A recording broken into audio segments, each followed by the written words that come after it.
Good morning. It's day 11. We're at Tree Mountain Shelter. We're getting ready to hit the road.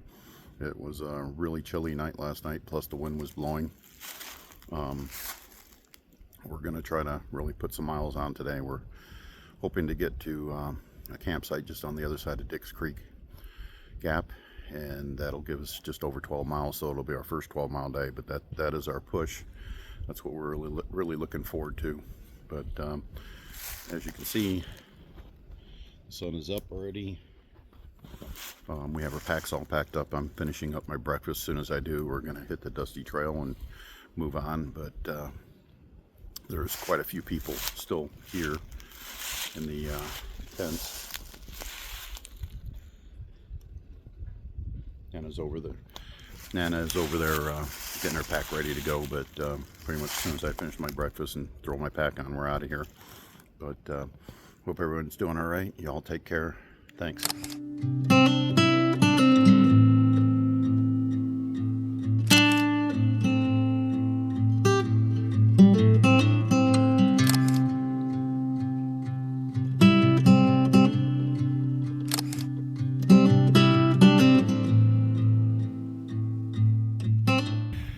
It's a little after 9.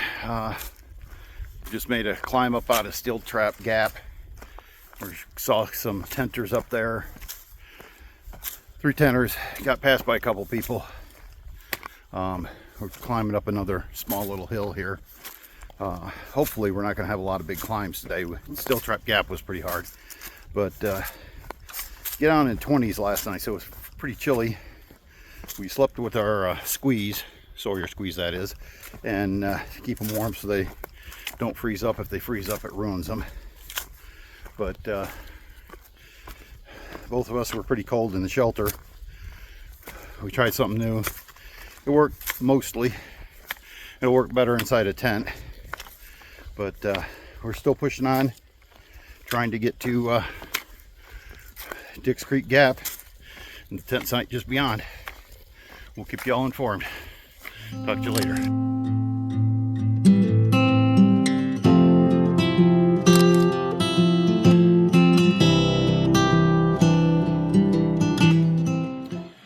Hey everyone, Buana here. As you might know, in the background is my dining room wall, which means I'm not on the trail. The reason why we're not on the trail is something that happened when we were leaving Tree Mountain to head for Dix Creek Gap and beyond. As we were descending into Sassafras Gap, which I'll try to put a picture of where that is, but as we were descending into Sassafras Gap, Nana tripped over a rock, went head first down the hill. Fortunately, there was a German couple right behind us on the trail, and they helped me get Nana up, and we checked on her. She said her shoulder hurt.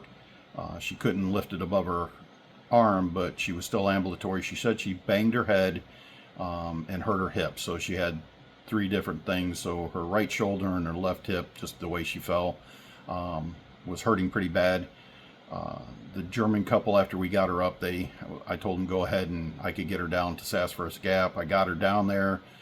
She sat on a log for a while and kind of recovered and said she wanted to go ahead and she felt the injury was bad enough that she needed to, or I felt the injury, or both of us felt the injury was bad enough, so she needed to go out and see a doctor. And since we're near Hiawassee, we decided to leave the trail at that point. Fortunately for me, on far out, Jason, one of the local shuttle drivers, had left a message saying if you need a ride from Adidas Gap, which is only about a mile from Sassafras Gap, that he could meet you within a mile of Adidas Gap and give you a shuttle ride back into town. Unfortunately, there's no cell phone service at that area. However, I have a Zoleo, and I've discussed it before, but it's an emergency satellite service. I use it to stay in touch with my family members when I'm out hiking. They can track where we're at. But anyway, I use that. I texted him using the Zoleo. He responded, and he said he could come and pick us up, but he wouldn't be able to be near Adidas Gap until about 3 p.m. It was about 11 o'clock in the morning. We were just trucking right along. Our goal was to do a 12-mile day that day, and we were right at 5 miles when Nana had fallen, and we were easily going to make our 12-mile goal. But so we hiked to Adidas Gap, and then there's a forest road that goes to the west, and that leads to a road that shuttle drivers and other people can get up. It's not the best road in the world, but Jason took his Subaru up there, and he met us right at, like at 2:30. I think he got there and picked us up.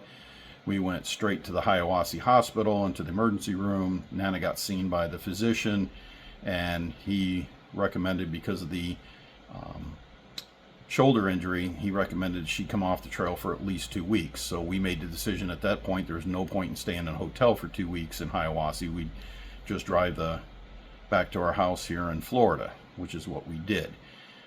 We got back here on Sunday, maybe Saturday. Sunday, we got back to our house. Nana's shoulder started feeling a little bit better. Things were looking good, but for the last week she's had a headache. So we made the decision to go to urgent care, and they sent us to an emergency room for a CAT scan. And when they did a CAT scan, they didn't find any brain bleeds or anything like that, and they suspect that Nana suffered a mild concussion, and they added another week on to the thing. So we're going to be off trail for about 3 weeks.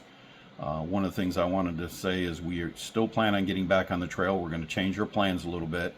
Right now, our plans are to go to north of the Great Smoky Mountain National Park to the Max Patch area, and we're planning on getting on the trail back in the Max Patch area and continue north with the people that were in our bubble. That way we know a lot of the people. And then we'll go back to the Great Smoky Mountain National Park area and do that this fall after we finish Katahdin. At least that's what the plan is right now. And we'll see how Nana's feeling in the next day or so, next week or so. They said the effects of the concussion should go away within a week, and so she's been taking ibuprofen and acetaminophen to alleviate the symptoms, but she still has a headache. Right now it's Saturday morning, so if it doesn't get better by next week, then we're going to have to do something else. But that's our current plan. I just thought I'd update everybody, ask you guys not to give up on us. We haven't come off the trail permanently. We're just off temporarily. We plan on getting on the trail for about 3 weeks. Then we're going to have to get off for another 2 weeks for a family event, and then we're going to get right back on the trail again. And we're hoping to be in Katahdin by the end of September, and then after we get done with Katahdin, we'll finish any parts of the trail we haven't got. But that is an update from our house, and we really miss being out on the trail. Both of us do. We were doing awesome, starting to pick up 12, 13-mile days. We were really trying to get to 15. That's our goal. Had our trail legs and everything like that intact. So, but that's where we're at, and hope you guys keep us in your thoughts and prayers, and we'll try to talk to you guys real soon, and I'll give an update as soon as I have one. Thanks for watching.